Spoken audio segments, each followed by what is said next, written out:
Let's pray. Almighty God, who in your wisdom and goodness have appointed the offices of leaders and county assemblies for the welfare of society and the just government of the people, we beseech you to behold with your abundant favor as your servants whom you've been pleased to call to the governments of different classes in this republic.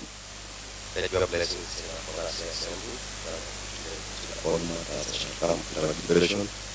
It is so just and faithful among us to put your honor and glory, and to advance the peace, prosperity, and welfare of our county and of those whose interests you committed to our church.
Lord, take us through the order of the day.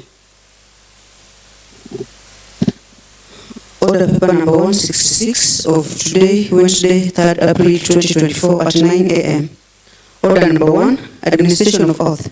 Next order. Order number 2, communication from the chair. Next order. Order number 3, messages. Next order. Order number 4, petitions. Next order. Order number 5, papers. Honorable Karen Odhiambo.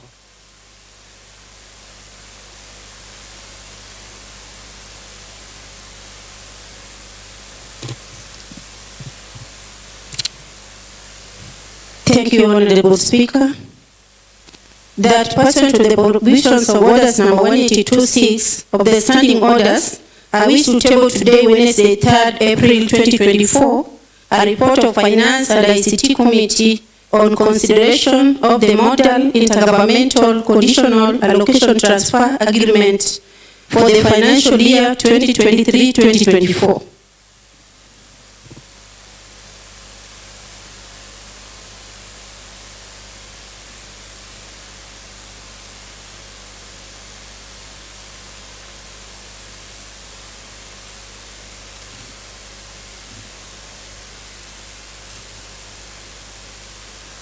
Honorable members, the Standing Committee on Finance and ICT report on Model Intergovernmental Conditional Allocation Transfer Agreement financial year 2023-2024 have been properly laid before the House, and I commit to the Committee of House Business to consider it for scheduling for debate. Honorable Benson Adega. Thank you, Honorable Speaker. That pursuant to the provision of Orders number 182, Clause 6 of the Standing Orders, I wish to table today, Wednesday, 3rd April 2024, a report of Powers and Privileges Committee on the benchmarking exercise at Nakuru County Assembly. Thank you.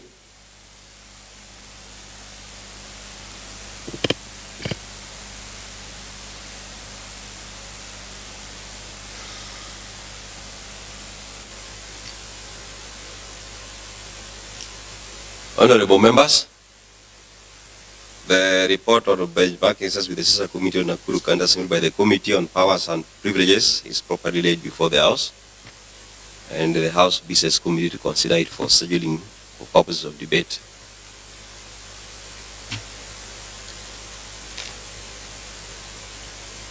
Next order.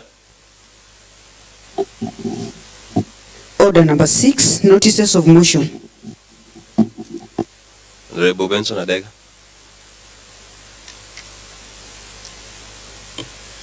Thank you, Honorable Speaker.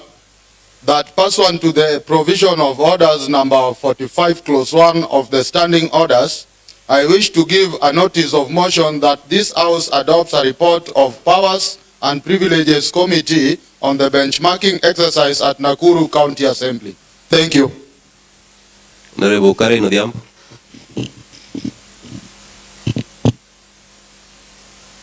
Once again, thank you, Honorable Speaker.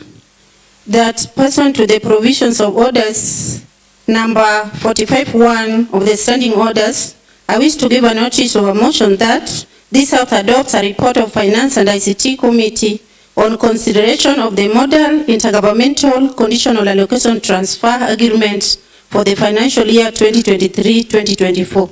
Thank you. Next order. Order number 7, statements. Statement time. Next order. Commencement of business. Order number 8, motion. Adoption of a report of selection committee on the realignment of committees by the Honorable Leader of Majority. The Honorable Leader of Majority.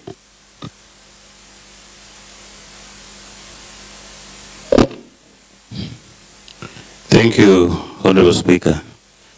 Honorable Speaker, I would wish to move the motion. Honorable Speaker, standing orders number 155(1) of the Kisumu County Assembly standing orders provides that there shall be a select committee to be designated, the committee on selection consisting of the leader of majority, who shall be the chairperson, the leader of the minority, and not less than 9 and not more than 11 other members, who shall be nominated by the County Assembly, parties and approved by the County Assembly.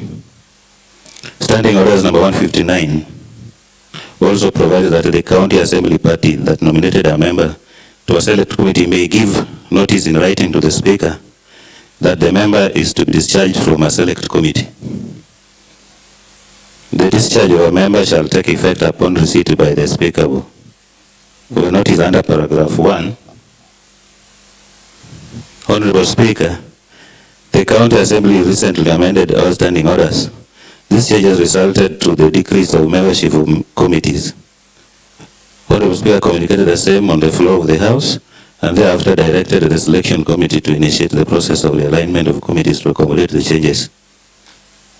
Honorable Speaker, the committee on selection derives its mandate from County Assembly standing orders number 155(2), which provides that the committee on selection shall nominate members to serve in committees save for the membership of the County Assembly Business Committee and Committee on Appointments. While carrying out this exercise, the committee was guided by 1, the Constitution of Kenya 2010, 4th Schedule on Devolved Functions, County Government Act 2012, Kisumu County Assembly Standing Orders, resolution of the House following the adoption of Procedures and Rules Committee report on the amendments on the Kisumu County Assembly Standing Orders on Thursday, 30th June 2023, Selection Committee report on Constitutional House Committees. Membership. The Committee on Selection comprises of the following: Honorable Kennedy Aoko, Chairperson; Honorable Seth Kanga, Vice Chairperson; Honorable Nereo Kombo; Honorable Seth Okumu; Honorable Lumumba Wade; Honorable Jennifer Bonyo; Honorable Atibo Iton; Honorable Pamela Yu. Proposed realignments of House committees. Honorable Speaker, after reviewing all the committees within its mandate and in exercise of the powers conferred to it, the Committee on Selection resolved that membership of various committees to be as follows: 1. Honorable Kennedy Aoko, Chairperson; Honorable Seth Kanga, Vice Chairperson; Honorable Naya Kombo, Member; Honorable Seth Okumu, Member; Honorable Lumumba Wade, Member; Honorable Jennifer Bonyo, Member; Honorable Vitalis Kumuzo, Member; Honorable Atiba Iton, Member; Honorable Pamela Yu, Member. House Business Committee. Honorable Elisha Jacoraro, Chairperson; Honorable Nereo Kombo, Vice Chairperson; Honorable Kennedy Aoko, Member; Honorable Seth Kanga, Member; Honorable Seth Okumu, Member; Honorable Lumumba Wade, Member; Honorable Eunice Alando, Member; Honorable Karen Odhiambo, Member; Honorable Jennifer Bonyo, Member. Appointments Committee. Honorable Elisha Jacoraro, Chairperson; Honorable Georgia Baja Vice Chairperson, Honorable Kennedy Oko member, Honorable Lumbo Wade member, Honorable Seth Kanga member, Honorable Zachary Okoye member, Honorable Nadia Kombo member, Honorable Eunice Alanda member, Honorable Karen Odhiambo member. Budget and Appropriation Committee Chairperson, Honorable Jackie Okech, Honorable Seth Kumu Vice Chairperson, Honorable Nadia Kombo member, Honorable Waiton Ratib member, Honorable Kennedy Oko member, Honorable Moses Achele member, Honorable Seth Kanga member, Honorable Jennifer Bonya member, Honorable Vincent Jagongo member, Honorable Geoffrey Warindu member, Honorable Georgia Baja member, Honorable Lumbo Wade member, Honorable Karen Odhiambo member, Honorable Reverend Akwach member, Honorable Pamela member. Powers and Privileges Committee, Honorable Elisha Oraro Chairperson, Honorable Badega Johnson Vice Chairperson, Honorable Kennedy Oko member, Honorable Nancy Matara member, Honorable Ano Chola member, Honorable Samuel Onyango member, Honorable Vitalis Komuga member, Honorable Kennedy Ouko member.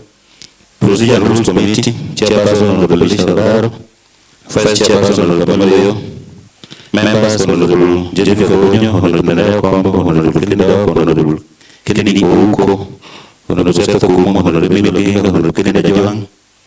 Public Accounts and Investment Committee, Chairperson Honorable Kennedy Ouko, Vice Chairperson Honorable Geoffrey Warindu, members Honorable Robert Akwach, Honorable James Omolo, Honorable Nancy Matara, Honorable Seth Kumu, Honorable James Were. Implementation Committee, Chairperson Honorable Henrietta Bodo, Vice Chair, Honorable James Were, members Honorable Vincent Jagongo, Honorable Ano Chola, Honorable Geoffrey Warindu, Honorable Mickey Awuor, Honorable Caroline Opar, Honorable Ratib Waiton, Honorable Mildred Ajumbo. Delegated County Legislation Committee Chairperson Honorable William Abeid, Vice Chair Honorable Peter Basso, members Honorable Moses Achele, Honorable Caroline Opar, Honorable Samuel Dede, Honorable Kennedy Ajuang, Honorable James Omolo, Honorable Mickey Ochieng, Honorable Henrietta Wood. Agriculture, Fisheries, Livestock Development and Irrigation Committee, Chairperson Honorable Eunice Alanda, Vice Chairperson Honorable Bill Oliver, members Honorable Samuel Dede, Honorable Maurice Ngeta, Honorable Jennifer Bonyo, Honorable Pamela, Honorable Vincent Jagongo.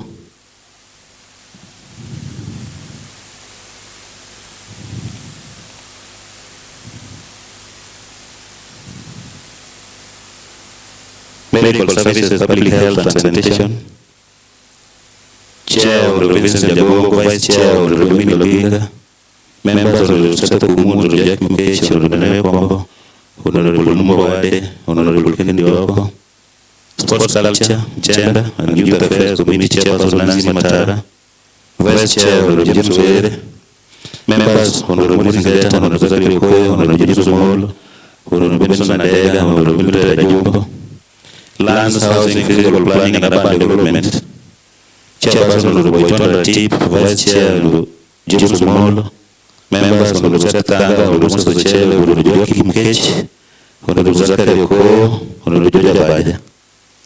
Education, Technical Training, Innovation and Social Services, Chairperson Honorable Seth Kumu, Vice Chairperson Honorable Vitalis Komugo, members Honorable Caroline Opar, Honorable Kennedy Ouko, Honorable Samuel Onyango, Honorable James Omolo, Honorable Benson Adega.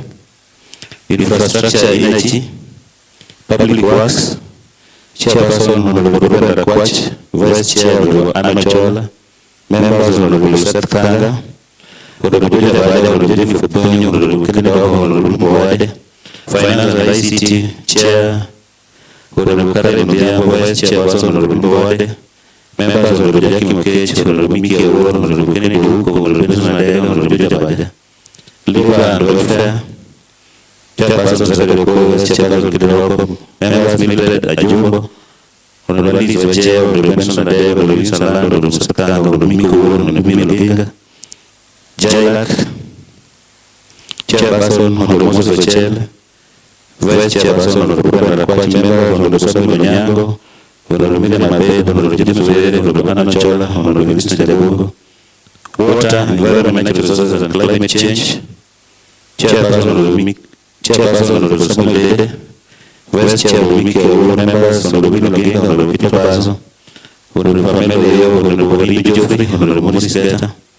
Trade, Tourism Industry and Marketing, Chairperson Alice Wajeo, Vice Chair Honorable Kennedy Ajuang, members, Honorable Samuel Dede, Honorable Mildred Ajumbo, Honorable Eunice Orlando, Honorable Peter Paso, Honorable Bill Oliver. Water Development, Chairperson, Honorable Vitalis Komuto, Vice Chair, Honorable Samuel Nyango, members, Honorable Liz Wajeva, Honorable Miriam Abed, Honorable Peter Paso, Honorable Carol Mpar, Honorable Kennedy Ajuang, Honorable Bill Oliver, Honorable Mildred Wodo. Welfare and Equal Opportunity Committee, Chairperson, Honorable Mildred Ajumbo, Vice Chairperson, Honorable Moses Beta. Members, Honorable Bill Oginga, Honorable Miriam Abed, Honorable Bill Oliver, Honorable Geoffrey Wadindu, Honorable Eunice Orlando, Honorable Anna Chola, Honorable Karen Odiambo. Liaison, Chairperson, Honorable Nereo Kombo, Vice Chair, Honorable Vincent Jagongo. Members, Honorable Elisa Jakoraro, Honorable Ratib, Bolton, Honorable Barbara Kwachi, Honorable Moses Chele, Honorable Liz Wajeva, Honorable Samuel Dede, Honorable Kennedy Huko, Zachary Okoyo, Honorable Karen Odiambo, Honorable Seth Kumu, Honorable Eunice Orlando, Honorable Miriam Abed, Honorable Mildred Wodo, Honorable Nancy Matara, Honorable Vitalis Komuto, Honorable Joaquim Okechi, Honorable Kennedy Oko, Honorable Mildred Ajumbo, Honorable Seth Tanga, Honorable Lumbo Wade, Honorable Jennifer Bunyo, Honorable Emilio Laginga, Honorable Pamela Leo, Honorable Jojo Abaja. General Oversight, Chairperson, Honorable Elisa Jakoraro, Vice Chairperson, Honorable Caroline Opa, members, Honorable Nereo Kombo, Kennedy Oko, Seth Tanga, Lumbo Wade, Jennifer Bunyo, Jojo Abaja, Honorable Iko Pete, Vincent Jagongo, Moses Beta, Happily Nyasona, Honorable Bada Lima, Joaquim Okechi, Seth Kumu, Samuel Dede, Moses Ochele, Kelvin Dorados, James Molo, Pamela James Benson Dega, Mildred Ajumbo, Bill Oliver, Bolton Ratib, Vitalis Komuto, Tom Nyauke, Vincent Obuya, Freddy Kodari, Karen Odiambo, Zachary Okoyo, Samuel Nyango, Millicent Omoya, Tom Onditi, Kennedy Huko, Ruben Arakwachi, Geoffrey Wadindu, Liz Wajeva, Nana Chole, Mloginga, Eunice Orlando, Henrietta Wodo, Kennedy Ajumbo, Miriam Abed, Miki Awor, Nancy Matara, Peter Paso, and Regina Sisito. Honorable Speaker, I now urge this Honorable House to adopt the report on the development of the county assembly committees and ask Honorable Nereo Kombo to second. Thank you.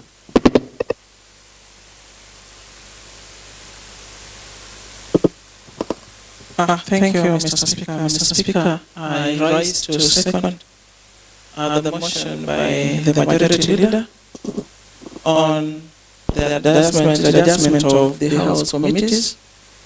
Mr. Speaker, there's been a call by a section of members that the committees be readjusted. And Mr. Speaker, we recently attended a very comprehensive training for the whole House that I believe sufficiently empowered the chairs and honorable members to effectively carry out their roles.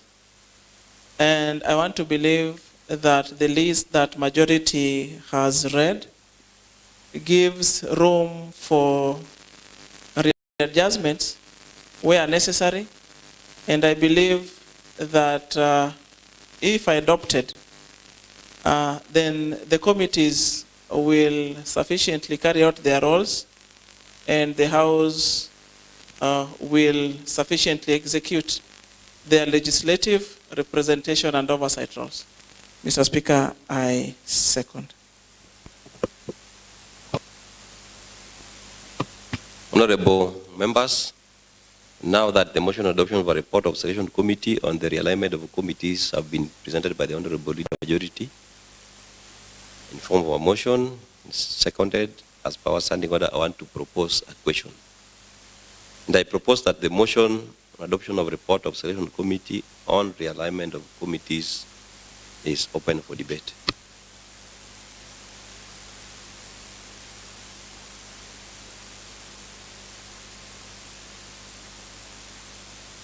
Honorable Emily Ogenga. Thank you, Mr. Speaker. I'd like to support this motion.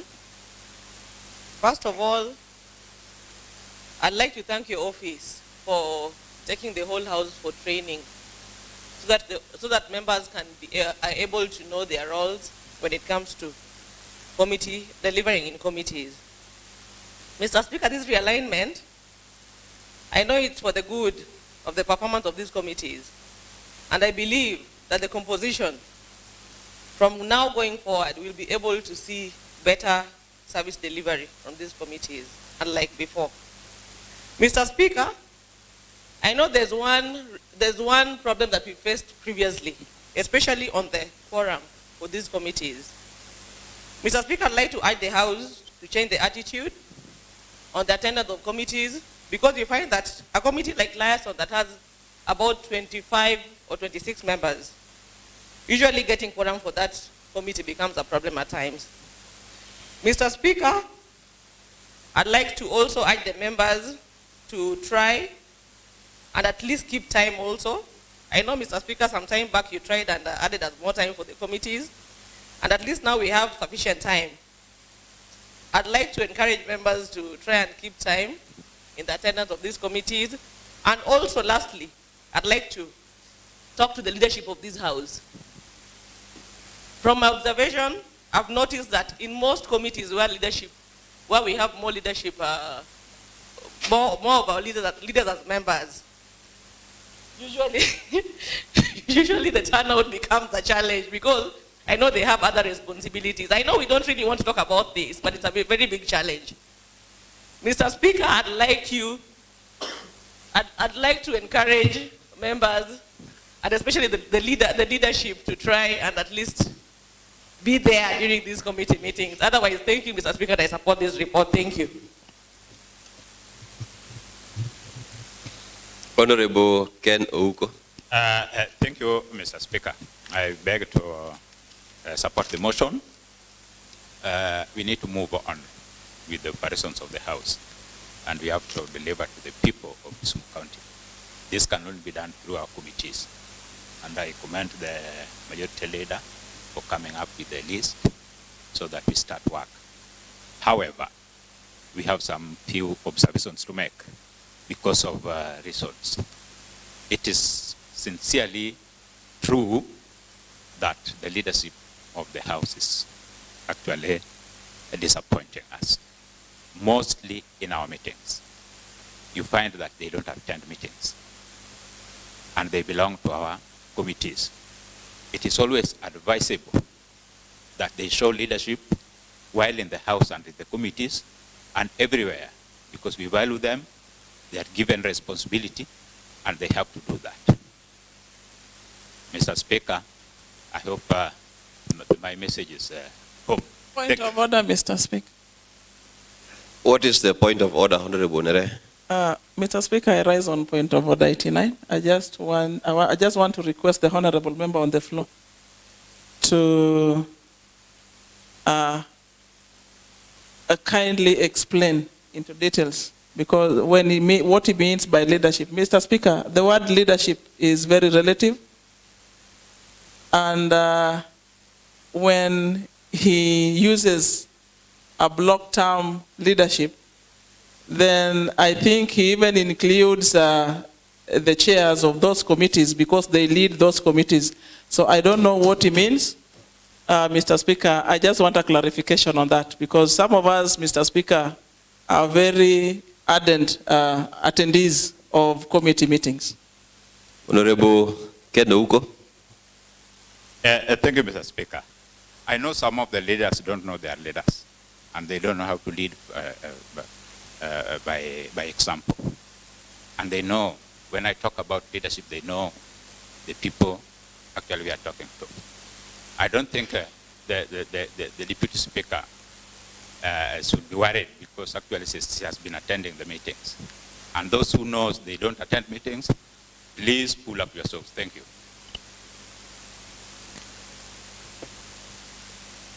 Honorable Benny Peter Oiko.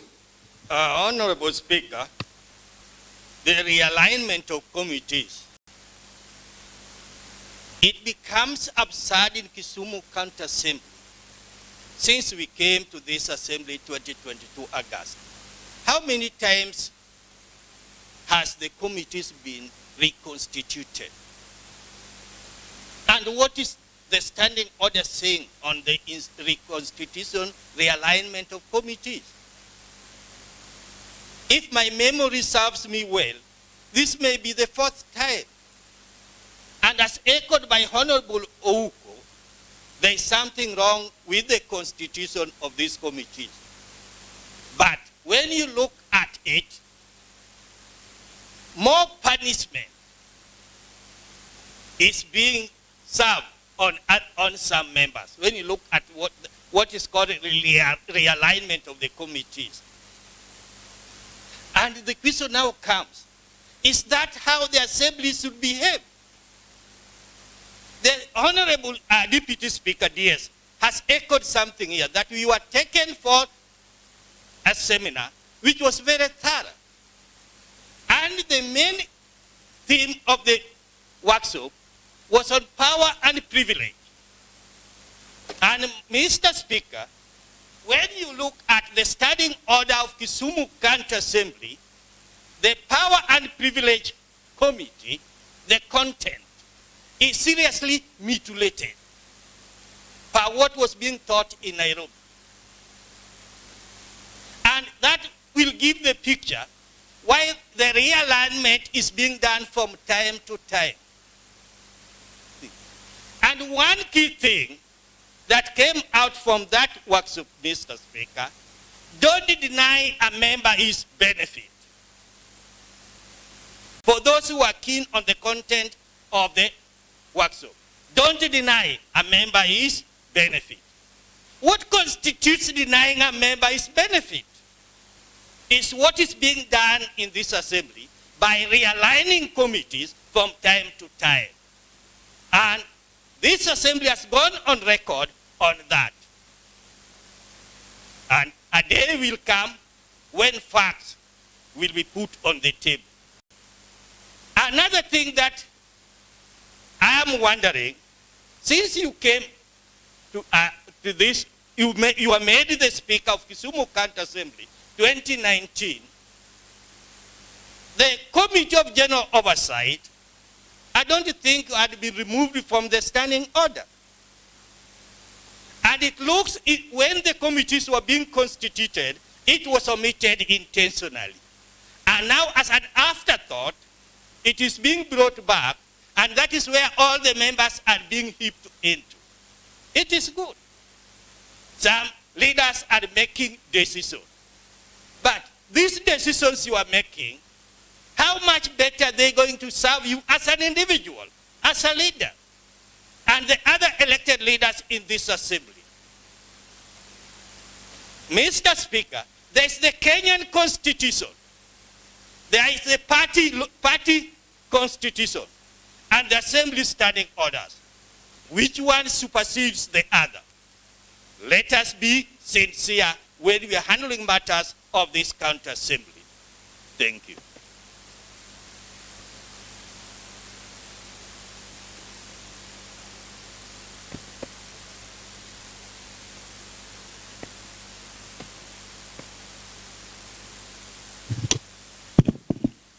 Honorable God Olema. Thank you, Mr. Speaker. May I call the mover to reply?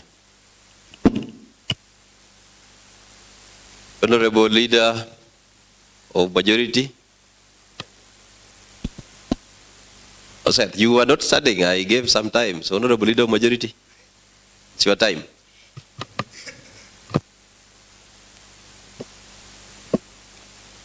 Thank you, Honorable Speaker.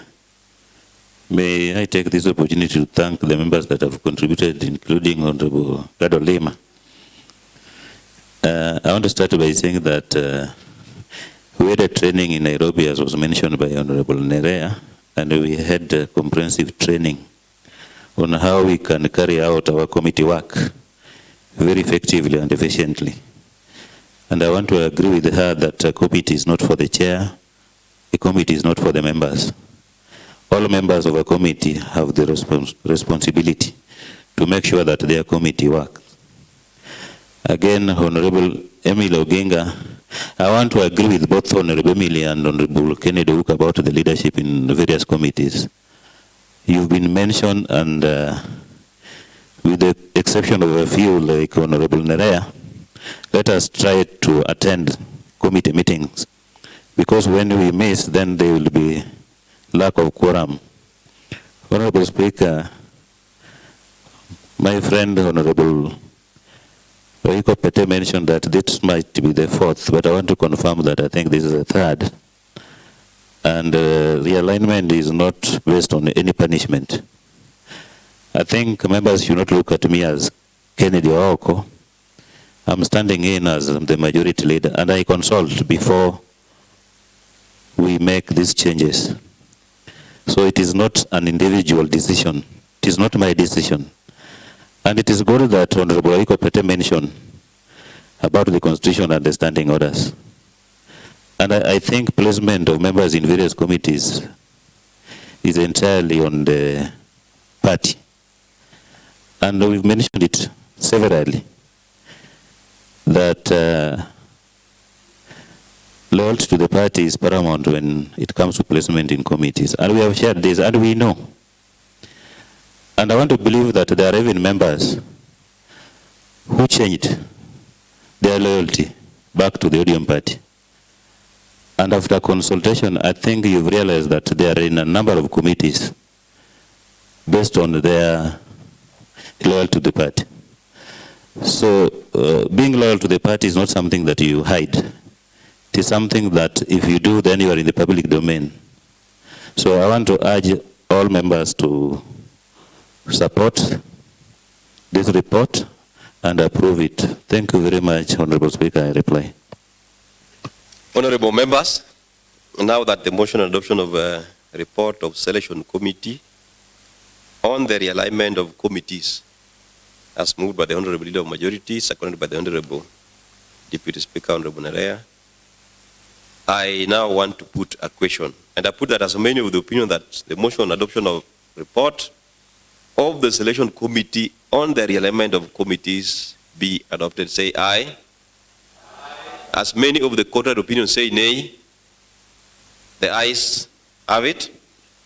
And the motion adoption of report of selection committee on the realignment of committees has been adopted today, Wednesday, the 3rd of April, 2024 at 09:37 hours. And the contents of that report takes effect immediately. Next order. Order number 9, motion. The matter of proactive disclosure of government information by the Honorable Nerea Okombo. Honorable Nerea. Thank you, Mr. Speaker. Mr. Speaker, I rise to move a motion on the proactive disclosure of government information. Mr. Speaker, aware that Article 35 of the Constitution guarantees that every citizen has the right to access to information held by the county government, and that the county government is obligated to publish and publicize any information affecting the county.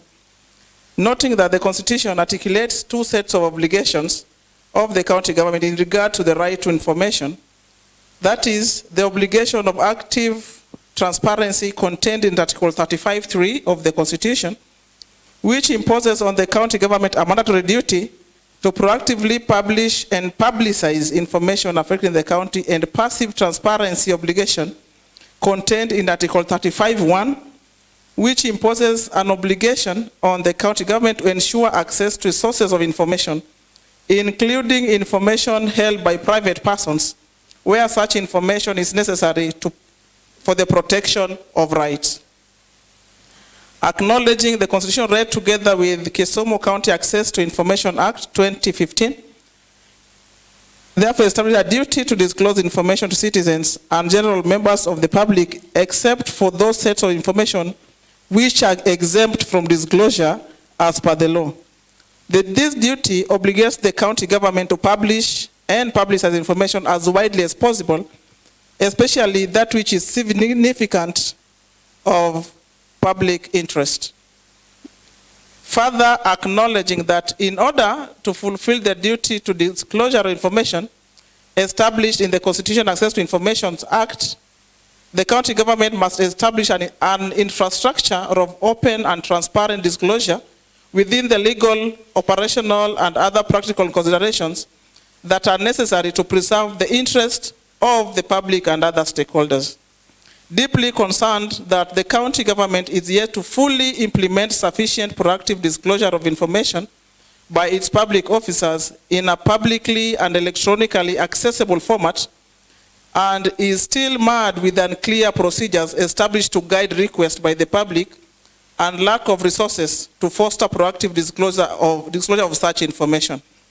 Now, therefore, in order to fulfill the requirements of the Constitution and relevant laws, I pray that this House do resolve that the county executive provide information relating to county government functions, operations, and responsibilities, and at the same time, make them available and accessed by the county government from the county government's website, that is www.kisumu.go.ke, within 21 days upon adoption of this motion. That the following information, as a matter of right, be provided in the county government's website within 21 days upon adoption of this motion. Number one, in regards to planning and budgeting, there be provided the current CIDP, spatial plans, sector plans, and ADPs. The current review and outlook papers, physical strategy paper, current budget circular, budget estimates, and a simplified citizens budget, current supplementary budgets.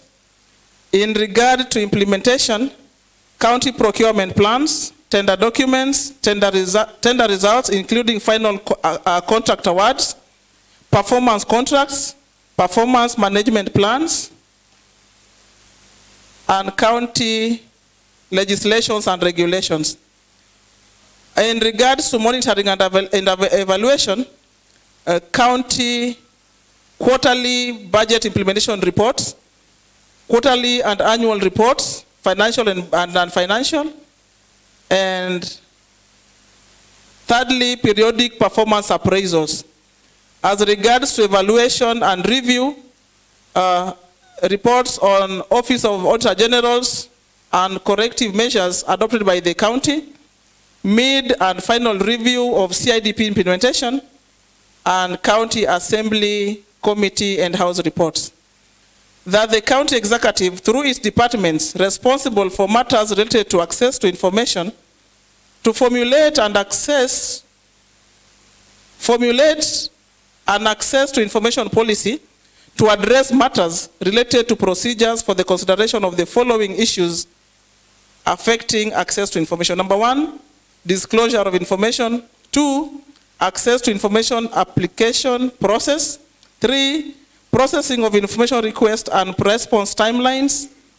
And 4, strengthening of county government's institution capacity to facilitate access to information. Mr. Speaker, the legislative and oversight mandate of the county government or county assemblies are provided for under Article 185 of the Constitution. And Mr. Speaker, it's been a trend that informations that are rightfully supposed to be made public to the citizens and voters of Kisumu County are lacking in the county website. For instance, Mr. Speaker, we know that there is a document before the House, that is the county fiscal strategy paper, which, Mr. Speaker, reviews performance and informs allocations and ceilings for the subsequent annual development plan. Mr. Speaker, this document, as per the requirement of the law, was submitted by 28th February, and 7 days later, it was supposed to have been circulated in the county website. And to date, Mr. Speaker, that document is missing. And Mr. Speaker, looking at other documents that have listed, Mr. Speaker, it is a matter of right that the county government provides this information necessary for the public to participate as required by the law in the budgeting processes and other management processes of the county. Mr. Speaker, other documents that are very vital in planning processes, like the county debt management strategy paper, have also not been provided for, Mr. Speaker, in the website. And Mr. Speaker, it's very key. And if you look at the current CSFP under deliberation or under processing by this House, Mr. Speaker, the CSFP places the county debt portfolio at 5,283,314,698.88. Mr. Speaker, this information is very important, and if not provided for, then the county or the public may not know what the county is putting in place to address the challenges of handling its debts. And Mr. Speaker, we appreciate though that this debt is a decrease of 43 million plus from the amount reported in the debt management strategy of 2021-2022. But Mr. Speaker, it is a matter of right that all these documents be published for the public to actively participate in its management and know where we stand as a county. Mr. Speaker, there's another very vital document that has not been provided for since the inception of devolution. Mr. Speaker, I was lucky to be a member of the first assembly, and we know that when the county government of Kisumu came into being, we were coming from a number of defunct local authorities that had assets, and all these assets, Mr. Speaker, plus their liabilities, were inherited by the county government of Kisumu. Mr. Speaker, members who are privileged to be in the first assembly, like Honorable Were and Honorable Ochele, who I think has just stepped out, Honorable Calvin Oraro, will confirm to this House that the first assembly requested for the provision of the assets and liability register, and up to the time that our term came to an end, Mr. Speaker, this was not provided for. Mr. Speaker, the county has been buying assets and accruing liabilities. It is important to know, Mr. Speaker, who is the custodian of the county assets, where they are, and the liabilities, Mr. Speaker, so that we know our value as a county. Mr. Speaker, at the City Hall, when we came in, we had a number of documents and monuments that informed these new members and then this new generation where we are coming in as a county. That is the birth of Kisumu, who has been there, who has walked that talk. Mr. Speaker, all that history is nowhere at the moment. You go to the City Hall that has currently become the governor's office.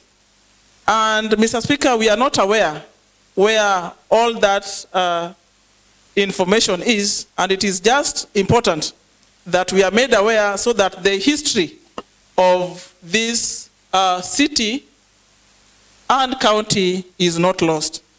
Mr. Speaker, that with so many other documents needs to be availed so that even the future generation can stand and tell, like the children of Israel were taught to tell their history. I can remember, Mr. Speaker, I read from the Bible that Moses taught them, the fathers and mothers, to teach their children, so that that history is not lost. It is important that history of Kisumu County be kept for future generations so that our origin is not left in a limbo. Mr. Speaker, with those so many remarks, I want to ask Honorable Warindo to second the motion. Thank you so much, Mr. Speaker. I rise to second the motion on the proactive disclosure of government information to the citizens. And you'll all agree with me that governments are formed to serve the interest of the citizens. And how can we make this active? We can only make this effective and active if each and every information that the government is having is given to the citizens and the stakeholders in good time. When I was looking at this, I came to realize that proactive disclosure of information to the citizens is giving information in advance and giving information in anticipation of public interest and needs. And information is power, and we can only participate effectively if we know and understand each and every step that the government is going to take in implementation and in satisfying the needs of the citizens. If we really need an open, transparent, and accountable county governments and any other institutions, then it's very in order and proper for us to get these informations in good time.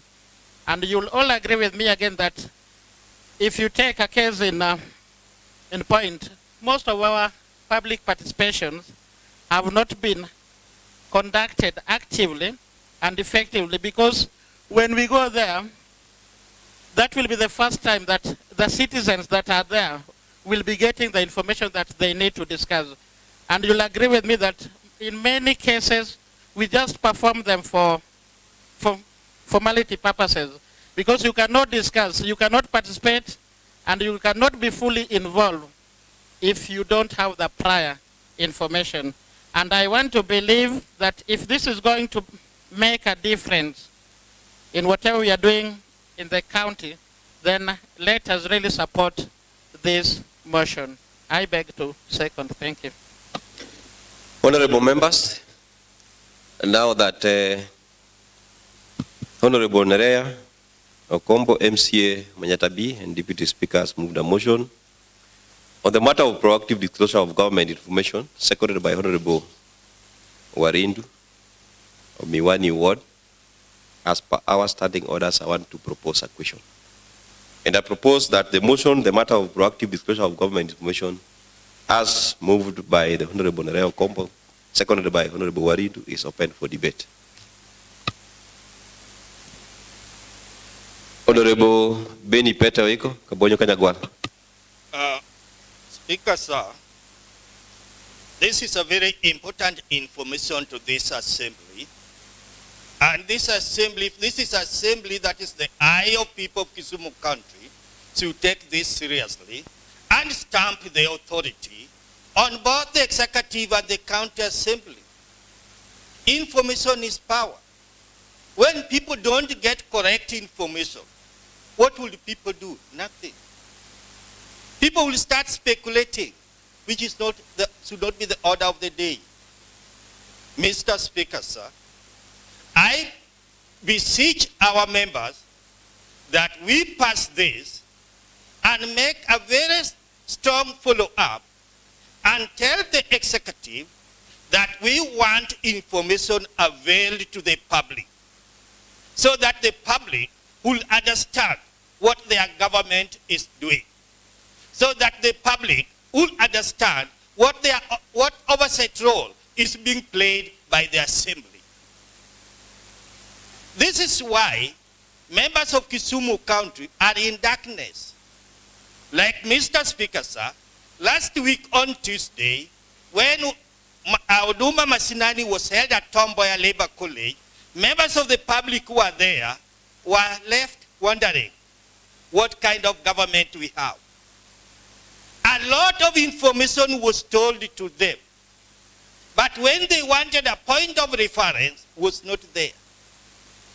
No briefs was given to them, and even the website of the country, which will be alternative for them to go get the information, there is no information in the website. And interestingly, it is coming out that the Kisumu County Assembly has no library for record reference. The executive has no library for record reference. And all this information are again not stored in the website. We are being opaque.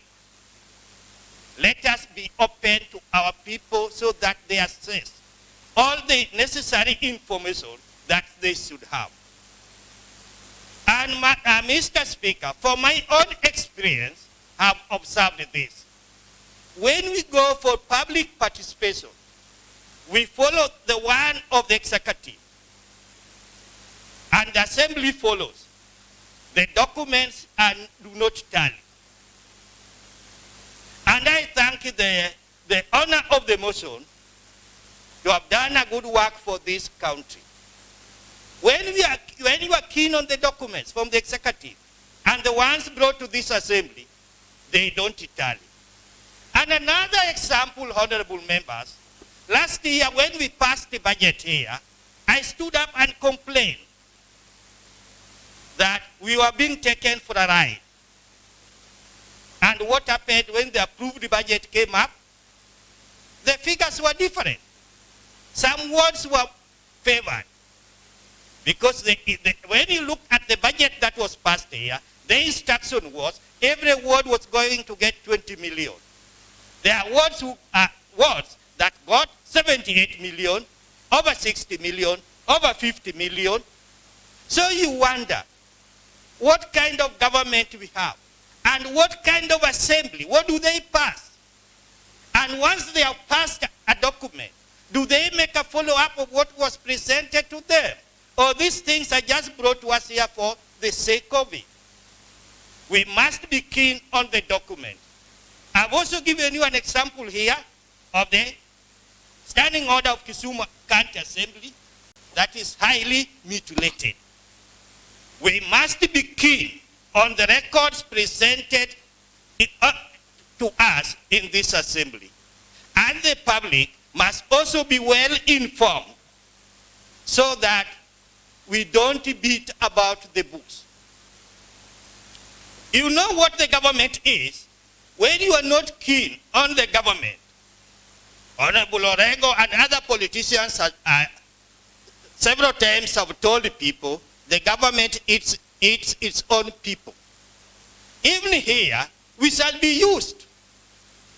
Because we simply lie, this is a document from the executive. This is a document from the assembly. Let us be critical of any document presented, and we know the source and the record of reference. Then we shall be doing our oversight.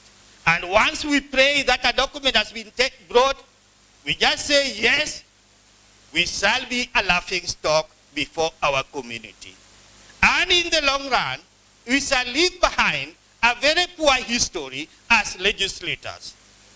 When legislators leave a poor history behind, what do we expect the community to do? How do we expect the community to move? Our people, we must open our eyes from things happening in this country so that we leave a mark as leaders of the common man. I beseech our members, we pass this and the implementation committee, any other committee to make a follow-up. Even the sectoral committees should play their role on documents presented before them. Yesterday, the Agriculture Committee came and was complaining against their wage bill. And some of us who are lucky to have been here for a second time, we could make reference to the past records. When we make reference to past records, you see a department now becomes numb. So record is very important. They must be in the website. The library must be established for easy access to information. Let us not take this for granted. Mr. Speaker, I so contribute. Honorable Mildred Ajumbo. Thank you, Mr. Speaker. I stand to support the motion, Mr. Speaker. Mr. Speaker, I want to start by saying that the 2010 Constitution rejected the bad precedents of the past years. In this country, we lived in dark days where information was not available to the public. But when the new Constitution came in, Mr. Speaker, we all celebrated in this country that for the first time in life, we are going to have access to information that is going to be free, where there is not going to be intimidation, where no one will be held or would be in prison for calling for access to information. Mr. Speaker, individuals should not look for information. They should not demand for information. Information should be freely given. It should be freely published and publicized. And an Article 254 is very clear, the Constitution, that information must be, the word must, be publicized and must be published. So I do not expect members of the public to beg for information from this county assembly or from the county government. Sometimes reports are done and they are tucked away in dusty files, Mr. Speaker. But the purpose of this proactive information is for the purpose of accountability and transparency. And this should be available to the public. As I said, it should not be begged, and the public should not cry about information. Much has been said by Honorable Oiko Pete, and I will not repeat, Mr. Speaker. I just want to stand and support the motion that going forward, this information we are talking about is going to be accessible to the public either through the media, through online platforms, or through any other way. And all the documents that have not been published, Mr. Speaker, I would want to encourage this assembly that we need to ensure that all the publications are done so that members of the public are able to access the information. Thank you. Honorable Kelvin Uraro. Thank you, Mr. Speaker. I also rise to speak on this very motion brought by my Deputy Speaker. And the motion is timely. Unfortunately, I don't know if we'll ever achieve the intention or the objective of the move of the motion. Mr. Speaker, to some extent, if you look at the county government, we talk about the two arms of the county government, that is the assembly and the executive. The assembly, to some extent, has tried to make the activities open, and it is a milestone to have an assembly like this one being seen, presentation being seen in a public forum or through Facebook YouTube and other forums, that's a milestone achievement. And it shows openness to activities. Mr. Speaker, sometimes without members knowing, we are actually live, and whatever we say, our contributions, some tend to listen to them, to play them, and that alone shows openness. In Article 35 of the Constitution, it talks about rights for information, that a member of the public has a right to some information. Some members here today can be vindicated from what they say during the debate, and that alone shows progress. My only worry is that if I start with the assembly, there are some behaviors that to some extent can also be categorized as things that are not clear. It is not wrong, Mr. Speaker, if majority leader or the deputy leader of majority or the whip, if they just bring letters from maybe sometimes the party headquarters and they read that this is an instruction given, rather than using the word consultation.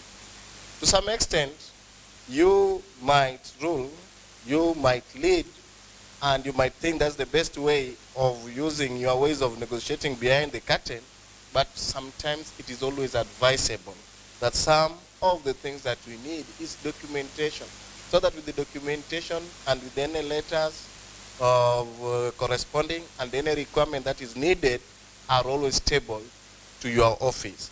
That alone shows darkness in how we operate.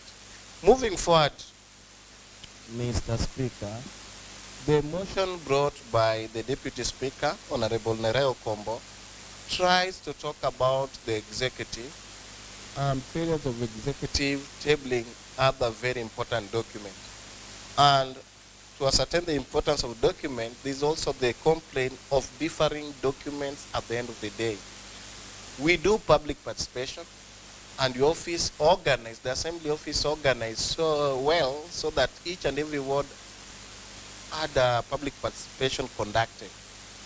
The various staff and clerks were able to be given opportunity to visit our ward and also listen to the people we represent. From that alone, they got information. And with that document being taken to the public, it was a good show.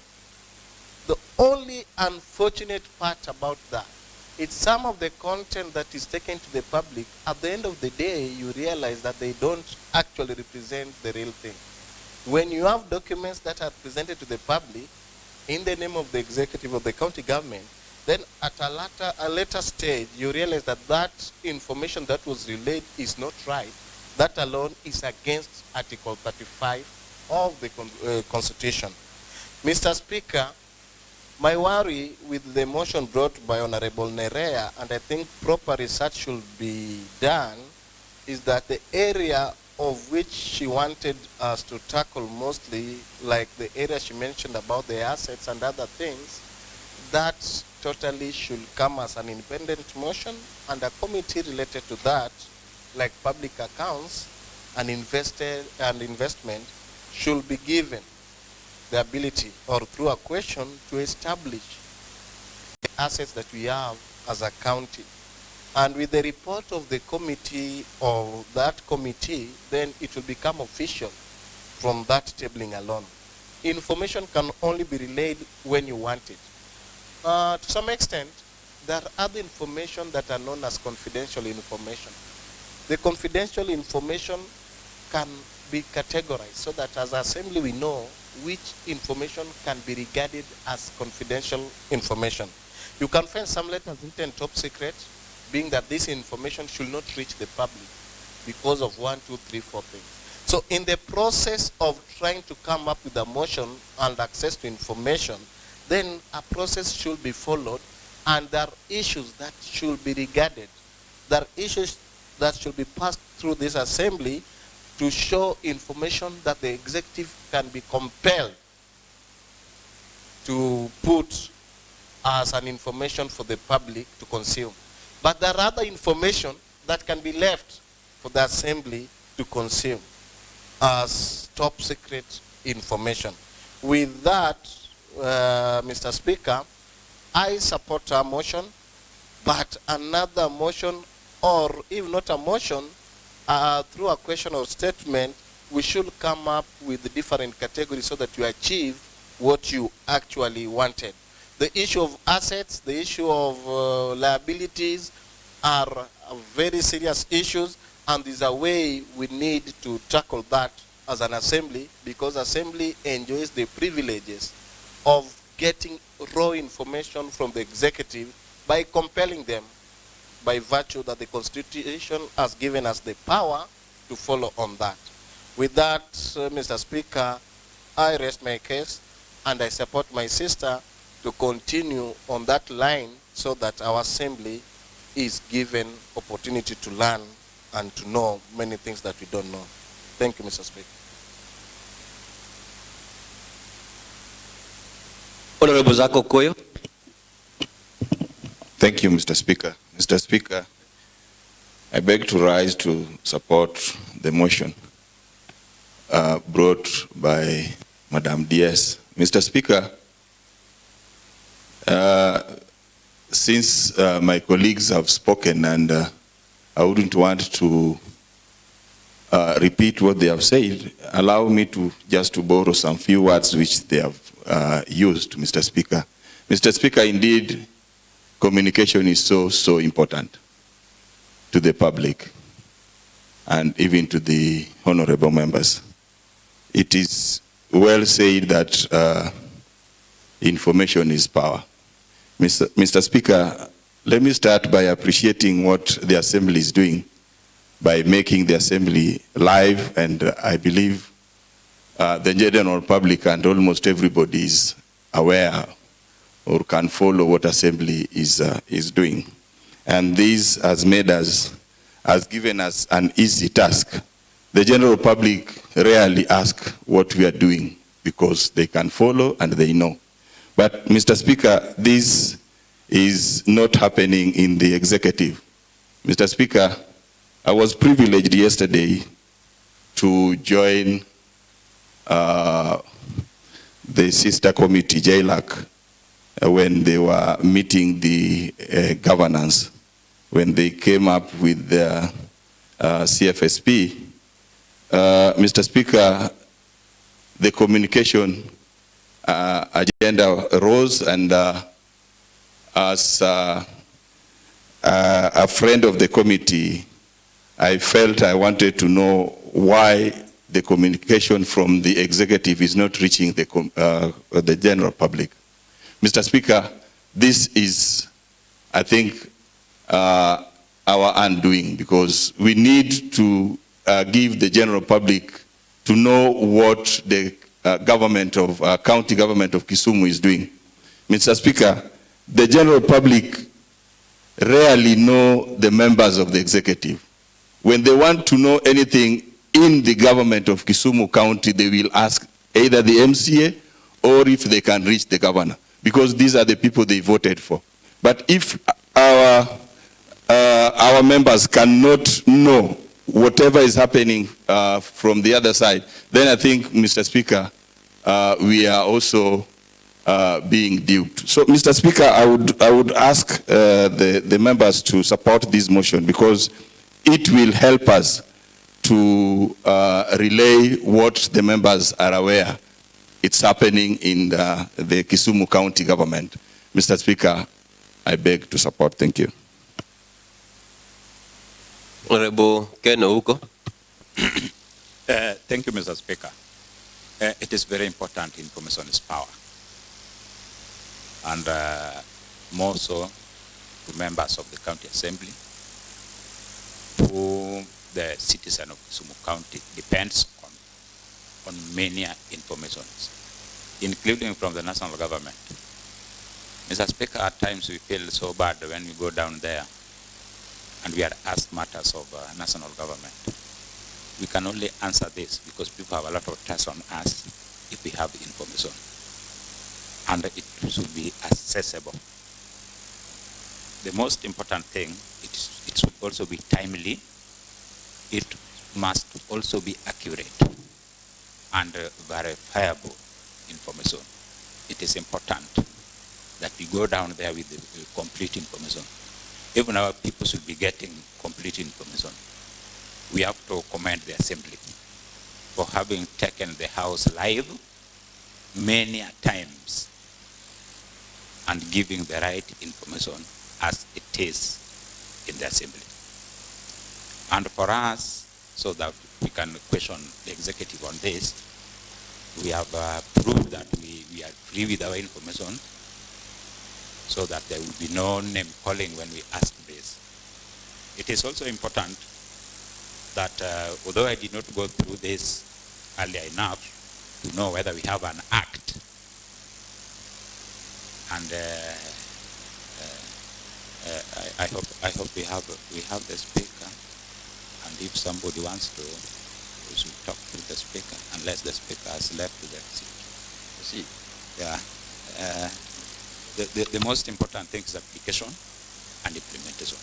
If we have that, do we have a regulation from the House to ring-fence whatever we are talking about? Because that is our duty. If we are failing in our duty, at the same time we are asking other people to do some other things, it is quite unfortunate on our side. So we must come up with a regulation, and we have to do a thorough research on this before we just pass it as a motion. Because we might pass some motions that will not be implemented and that are not workable. It is very important we do that. Mr. Speaker, I would like to talk about something on asset register. It is unfortunate that most of the time we come here, the auditor comes to the Assembly, audited queries. Most of the always repeated audit queries is asset register. It is true that it is unfortunate that Kisumu district or referral sector they don't have a title deed for that facility, and we don't know where it is. So, as said by Honorable Member Uraru, I would suggest that we separate the two, so that when we are talking about a motion we brought concerning this asset register, so that we know what we have, we compel the land ministry to do what is expected.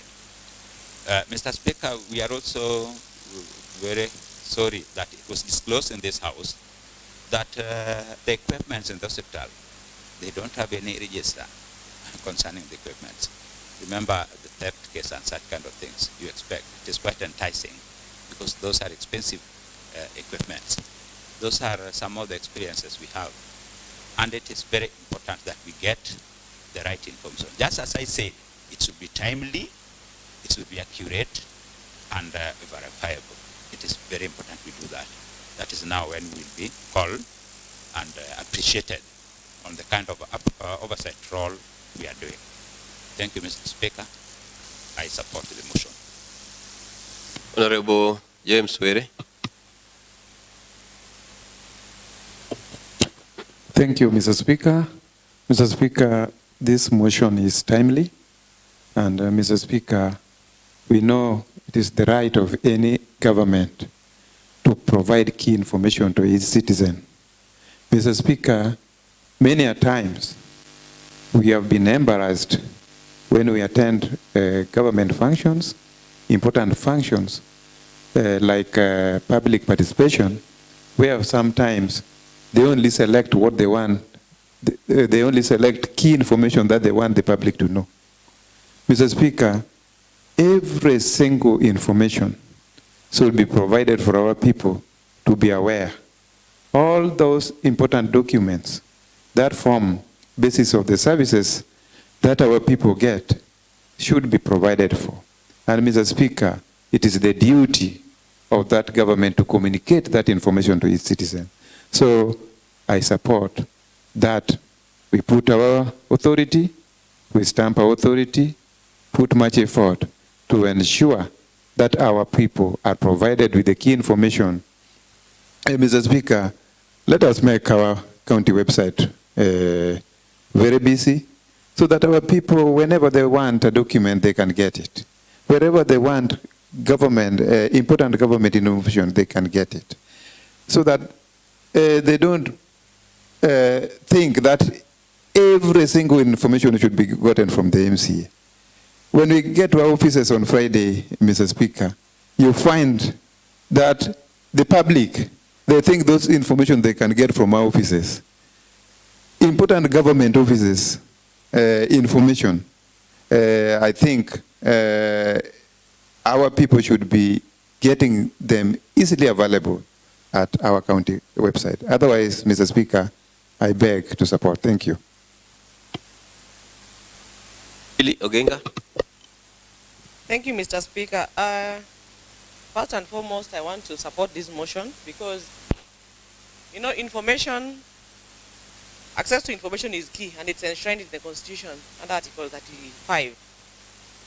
And it's a right for every citizen of this country to access information.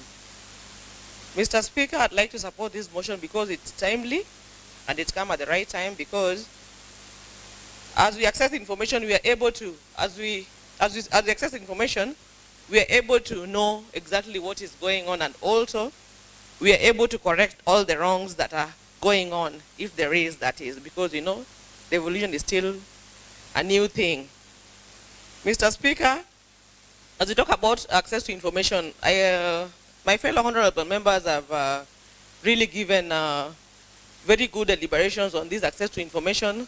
And as you listen, you can actually tell that without information, we're not able to carry out our duty. Mr. Speaker, I remember some time back, I think about a year ago, I tabled a motion in the floor of this house on access to information by a special group.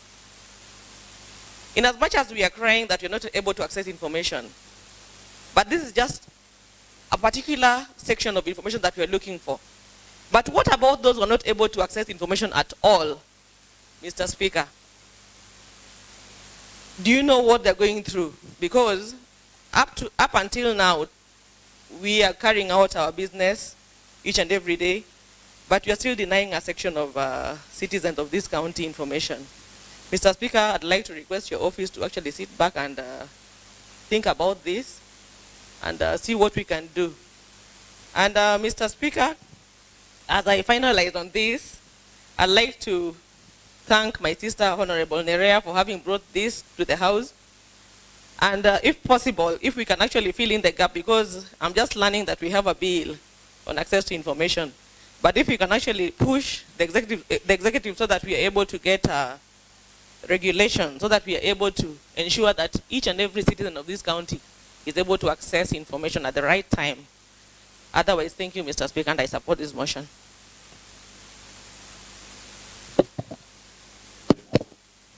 Ratib Ahmed Boyton.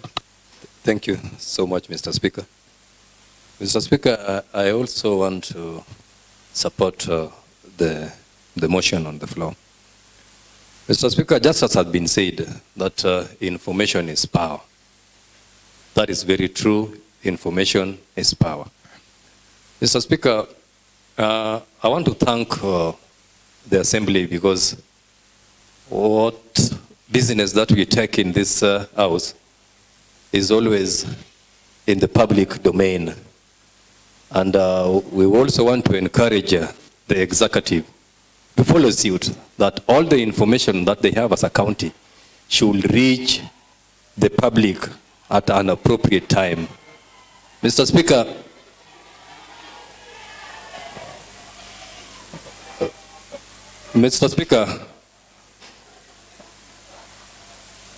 I don't know what is happening outside, Mr. Speaker. I hope we are protected. Honorable Boyton, proceed. Thank you. Mr. Speaker, there is one aspect that I don't understand properly, and where it could be addressed. Mr. Speaker, the world has gone digital. The informations are uploaded in some forms. But it reaches a time when the public wants that particular information and the downloading fails. This has always been a problem that should be addressed. Because failing to download an information actually hinders that kind of communication. Mr. Speaker, lastly, I want to say this. Mr. Speaker, after the dissemination of this information, what do the public do with the information? The information that is given to the public should also be used effectively. It should not be stored. Many a times, Mr. Speaker, informations and reports are stored and not implemented. We want to encourage the public. We want to encourage the public upon receiving any governmental information. They get the information. If at all there is areas that they need to act on, they should also put their input. Information is a two-way, and it's a communication that should create some sort of understanding. We are encouraging the public to make use of the information from all the government sectors for the benefit of the people. Mr. Speaker, I beg to support. Thank you. Honorable Jennifer Obonyo. Thank you, Mr. Speaker. May I call the mover to reply? Honorable Nerea Okombo.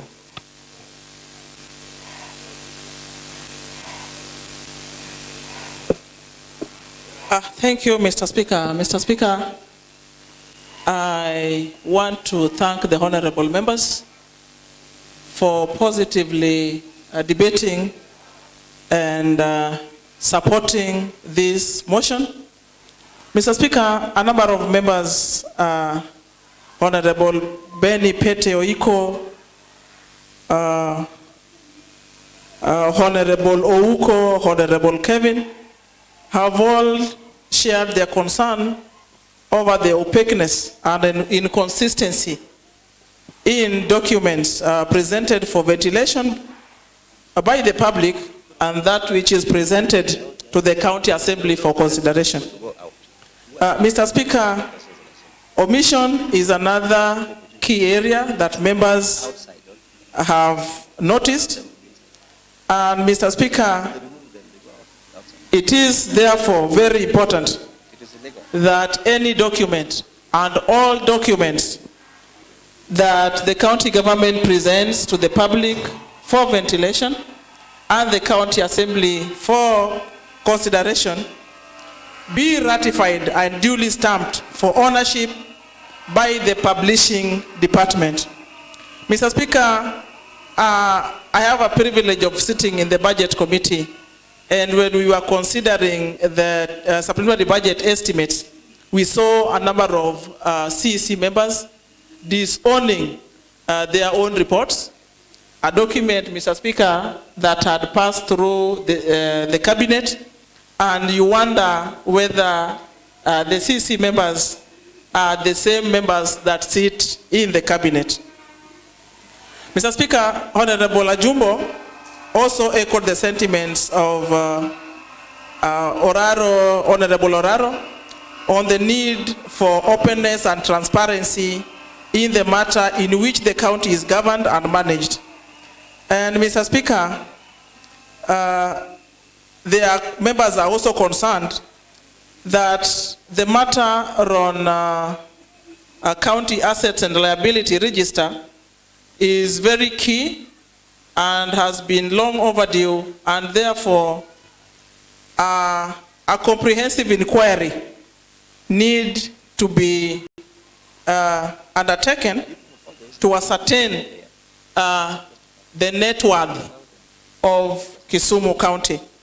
Mr. Speaker, on this I fully agree, and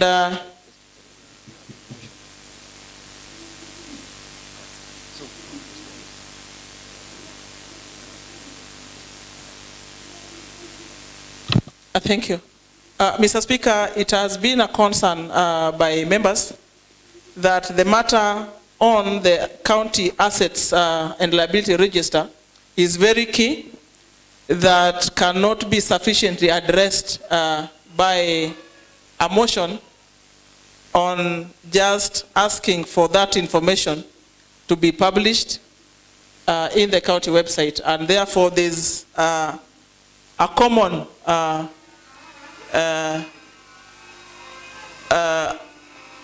reasoning of members that an inquiry, a comprehensive one, be undertaken to ascertain the net worth of the county. Mr. Speaker, with your guidance, maybe an ad hoc committee may need to be established or put in place to undertake that very key responsibility. Mr. Speaker, Honorable Emily has suggested or given a need for the establishment of a regulation that operationalizes the Kisumu County Information Access to Information Act, that I'm glad to report that was put in place in 2015.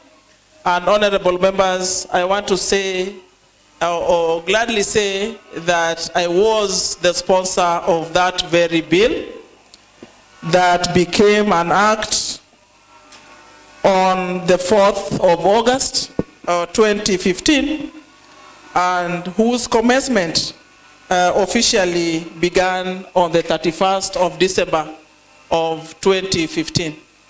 So, Mr. Speaker, I really want to support that this regulation needs to be put in place as soon as yesterday. Mr. Speaker, members have all agreed and showed concern over information that is presented to the public. Mr. Speaker, a point in case is the CSFP that was presented to the public for consideration. Mr. Speaker, that document showed absolute lack of transparency in reporting, including a disclosure of actual figures for departmental allocations and absence of sector ceilings. And in my observation, Mr. Speaker, I feel that this hindered meaningful participation from the public and other government stakeholders.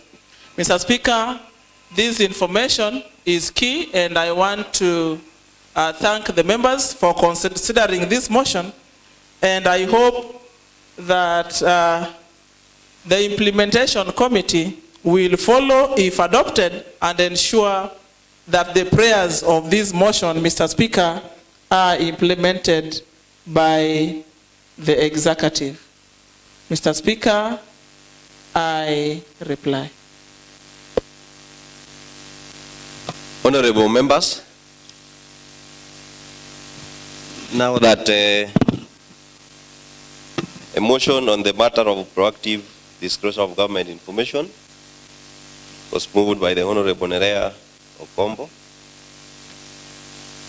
seconded by Honorable Geoffrey Warindu, debated. As per our standing order, I want to put a question. And I put that as many of the opinion that the motion, the matter of proactive disclosure of government information, as moved by the Honorable Nerea Okombo, seconded, debated, be put with the comments therein, be adopted, say aye. As many of the contrary opinions say nay, the ayes have it, and the motion, the matter of proactive disclosure of government information by Honorable Nerea Okombo has been adopted today, Wednesday, the 3rd of April 2024 at 10:34 hours. And I direct that the recommendations of the motion be communicated for the right, to the right department for action. Next order. Mr. Speaker and honorable members, there is no any other business in the order paper.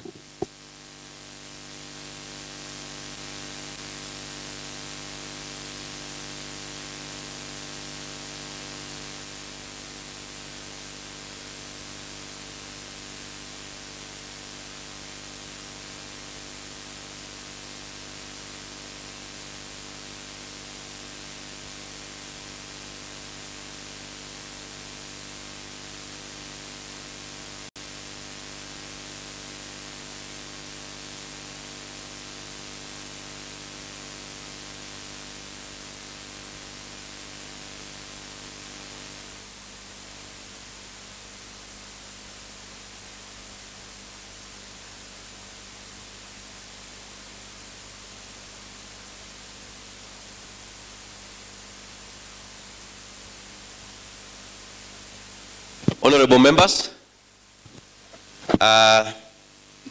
you can hear that there are some commotions outside. I've been informed that it's a group of traders from Kibuye, even though I do not understand where they got the authority to get inside the presence of the assembly. Our constitution allows for picketing and even demonstration, but not in the presence of the assembly. So you are safe. I've organized for your safety, but we will take action, appropriate action on the persons who did that. Being there no any other business in the order paper, the House stands adjourned until the Wednesday, today, the 3rd of April 2024 at 2:30 p.m.